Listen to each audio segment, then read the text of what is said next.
Welcome to Nasdaq Trade Talks. I'm Jill Malandrino, Global Markets Reporter at Nasdaq. Joining us is Tom Goodmanson. He's the President and CEO of Calabrio. We're going to look at global companies and how they are taking a rolling return approach to get employees back to work following the COVID-19 lockdown. Tom, it's great to have you with us, and certainly what our new work environment looks like is at the top of everyone's mind. Tell us about Calabrio. Yeah, thanks, Jill. At Calabrio, we're a customer experience software company that is used primarily by contact centers. So we're really driving software that helps companies, in this case, work from home and monitor and drive customer experience. All right, and let's learn about the rolling return. There's three key metrics here to executing on this. Let's look at the first one, and of course, this is planning ahead. Yeah, for our rolling return, we're really trying to keep it simple by planning ahead. As a company, we've always been about mantras that can be used as guideposts for the decisions that we make, and then our employees can wrap their heads around just keeping it simple. And so when we left the office for this extended period, we rallied around the one sentence that was keeping employees and customers healthy and safe while protecting the economic safety of this company.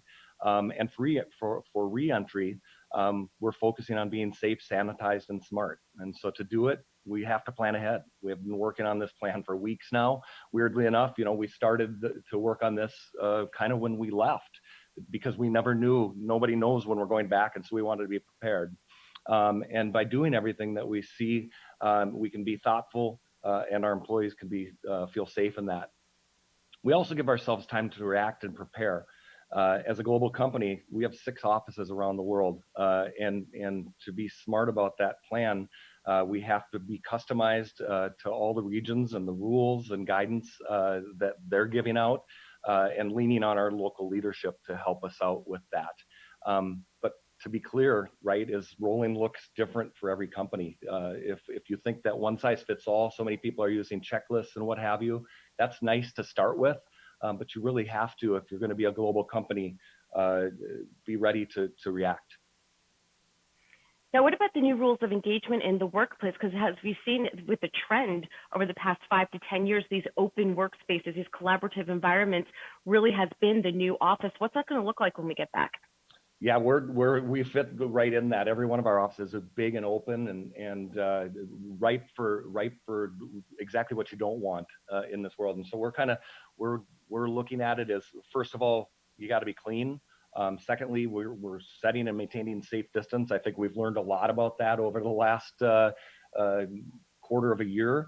And then when I say conference rooms, yes or no, it really comes down to common areas, right?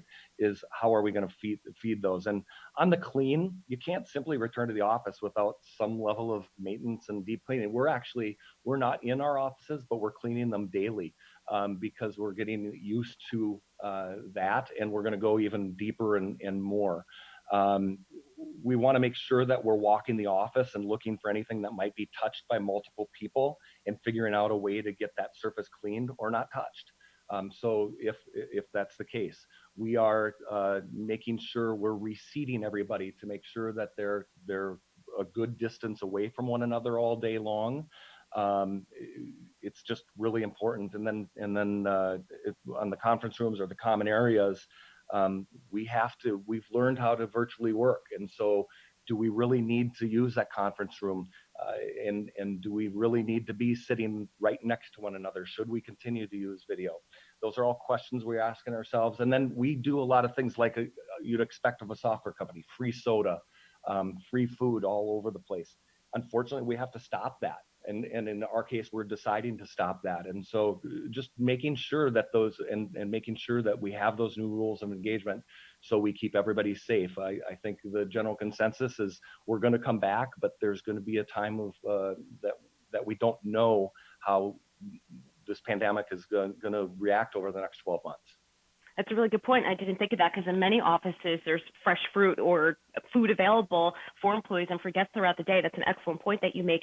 Now, communicating the new norms, it's going to be hard to get everyone to fall into these new rules. We're just used to a different way of working and how we conduct our lives. What's the best way to communicate our new normal? Really, it's all about reinforcing the lessons that we've learned. We're all learning day to day. I have 6 kids. And so keeping them socially distant and learning in the house and driving, they're seeing it every day. And when they're ready to go back to school in the fall, they're going to be ready to reinforce. We're going to use that same thing here, is making sure that we continue to say over and over again how we work together and how we maintain these safe distances. And then we're going to be increasing physical and digital signage in our offices. We have a ton of monitors around telling all about the stats of our customers and things going on. It's really going to come down to how we're going to be clean. A reminder: buy that fridge. Don't touch it unless you've cleaned it. A reminder in the bathroom: wash your hands. As silly as that sounds, you just have to keep reinforcing like you need to. And then, you know, we like to talk about listening, learning, and repeating. We do that in our business. We do that with our software. But we're going to listen to our employees. That kind of falls into the last bullet of not being afraid of failure. So often we're afraid to fail, or we don't want to admit our mistakes. We have to be ready to have employees say, this doesn't work for me. We have to be ready to listen to what they're up to and what doesn't work, and make adjustments on the fly. It's good in business, but it's going to be really important here. It's literally, it could be life and death. And we want to make sure that we're taking care of our employees and their families, frankly. Yeah, it's going to be interesting to see how businesses and the C-suite respond to that, because in many cases, certainly in the New York and New Jersey area where we are based out of, schools have been closed for the rest of the academic year. So it might be, staff might not be able to physically get back to work if they don't have school or daycares or childcare available. So it's going to be a learning curve for management teams as well. No question. Well, that's one of the things we're probably the biggest question out there is we're going to roll. When we talk about our rolling return, we have 3 phases. Phase 1 is going to be volunteer. So when the government's open, we're going to, only the people that want to come back have to come back. And we hope they lead the way to give people that confidence, but also that second group. You're exactly right. That group of people. I'm so worried about the parents that their kids are stranded. There's none of our offices where the kids are at school. And so giving them time, if we do end up going back before the school year is open and they start their new normal, and then we go through June and July and try to get everybody back by mid-year. Yeah, certainly hoping so. Thank you so much, Tom, for joining us on Trade Talks. You bet. Thanks a lot, Jill. All right, and thanks for joining me. I'm Jill Malandrino, Global Markets Reporter at Nasdaq.